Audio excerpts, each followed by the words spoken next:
Hello, and welcome to James Leslie's Express Lane as we get you out as fast as possible. You can see, demystifying the call of the void. What's the call of the void? Glad you asked. A lot of you people may have already experienced it without even knowing what it was. You're at the top of a building, like going over like the viewing patio, or at the edge of a cliff, and you think to yourself, throw yourself over the edge. Do it. Bet you won't. That is the call of the void. Or say you're driving home from work and it's just going through your mind. Turn into that semi. Drive into the semi. Head first into the semi. But of course you don't actually do it because obviously you go, I'm not throwing myself off this cliff. I'm not throwing myself off this viewing patio. I'm not driving into that semi. But that is the call of void. Oh, have you stood on the roof of a bridge or ledge or any other high place and wondered, what if I jumped? The urge probably came from out of nowhere and disappeared as swiftly as it arrived. Turns out this urge has a name, the call of the void. In French, le pied du vide. Probably pronounced that wrong, but describes this impulse to hurl yourself into, well, a void. While unnerving, it's actually a pretty common experience. It also has nothing to do with suicidal ideation. In fact, the 2012 study, the only one exploring this phenomenon to date, suggests this urge may have a relatively straightforward scientific explanation. Common examples, I already jerked the steering wheel and turned down oncoming traffic. For me, it's semi. Because now if I hit a regular car, I might walk away.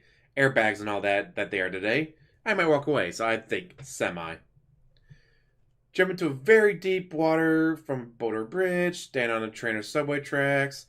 Someone, I posted this on Twitter, said, yeah, no, I had that thought to myself whenever I got on the subways.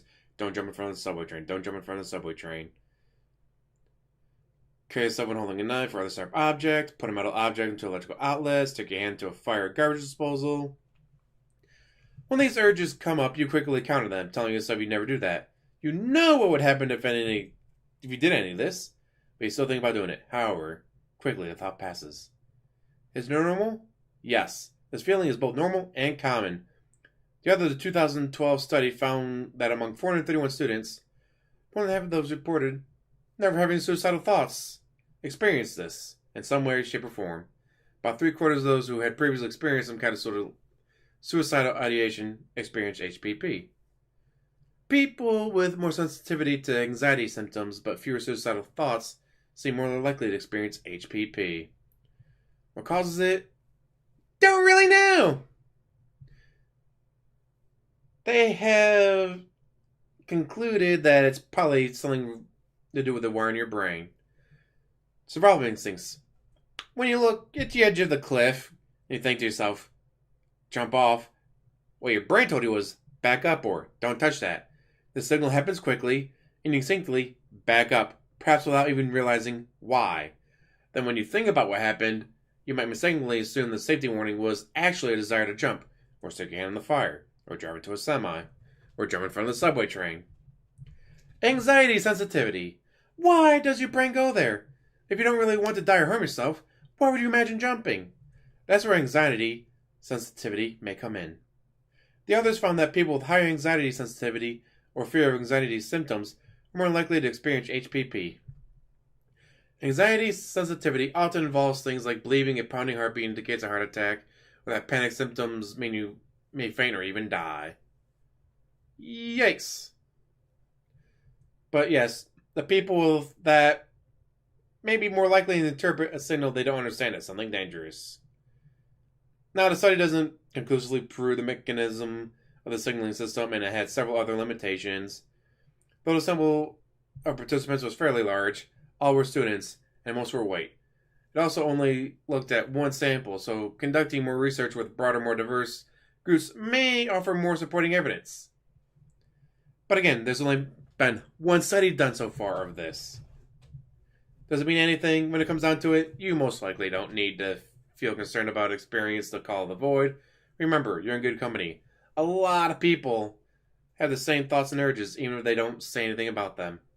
In most cases, these thoughts don't have a serious significant meaning. There's no evidence to suggest they play in part in any mental health condition or suicidal ideation when they happen on their own and don't cause you to lasting distress.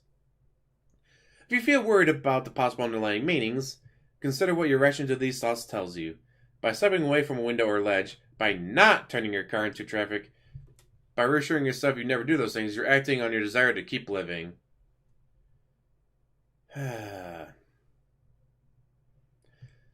So really, it's part of, most likely, anxiety. You're anxious about something, and that anxiety screws with the wiring in your brain a little bit. So your brain says, hey, back away from that ledge. But your anxiety is like, oh, what? What's that, brain? Throw myself into the void? Don't throw yourself into the void. God. The article continues, but I really wanted to just focus on the call of the void because, God, I've been dealing with that lately. Just driving home from work and, hey, there's a semi. Turn into it. You shouldn't walk away from that one. But, of course, obviously, I don't do that. Just like people don't throw themselves in front of subways or stick their hand in the garbage disposal. But it's weird that there's only been one study done, and it was back in 2012, with only 341 people. It's an interesting phenomenon. You'd think they would study it more. Then again, how many studies have been done in ASMR? And that's huge. Like, so like, that doesn't exist. What do you mean it doesn't exist? There's entire subsections of YouTube dedicated to this. They made an ASMR commercial for the Super Bowl. But no real big studies. I've heard of people like smaller, not like scientists, whatever, just like, all right, well, I'm going to get a couple people together, talk about ASMR, try to figure out what it is. But I've never heard like, oh yeah, Stanford University is going to dump $16 million into a study on ASMR to try to figure out what the hell it is. I mean, for the longest time, I just thought it was normal. I thought everyone got it. Until a guy at work was talking about it. Like, wait a minute, that's not something normal? No. And while not normal, is common. Just like Call of the Void. Wouldn't say it's normal, but it's common. A lot of people think it, a lot of people feel it. Like that guy that said, yeah, no, whenever I get on the subway train, just stand on the platform. Don't jump in front of the train. Don't jump in front of the train. It's like, not suicidal. Like, I'm not suicidal. I want to live, bitch. I want to live forever. Fuck you guys. Fuck all this. Die young, leave a pretty corpse. I want to live forever.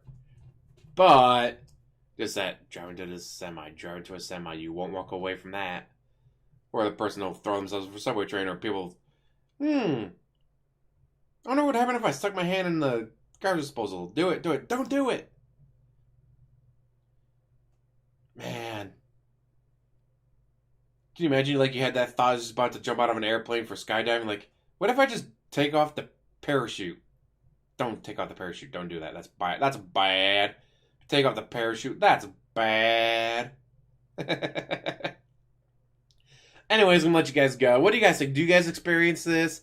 If so, how do you experience it? Do you experience like I do, like, hey, jump in front of a semi? Or when you get on the subway, do you think to yourself, jump in front of a train, jump in front of a train?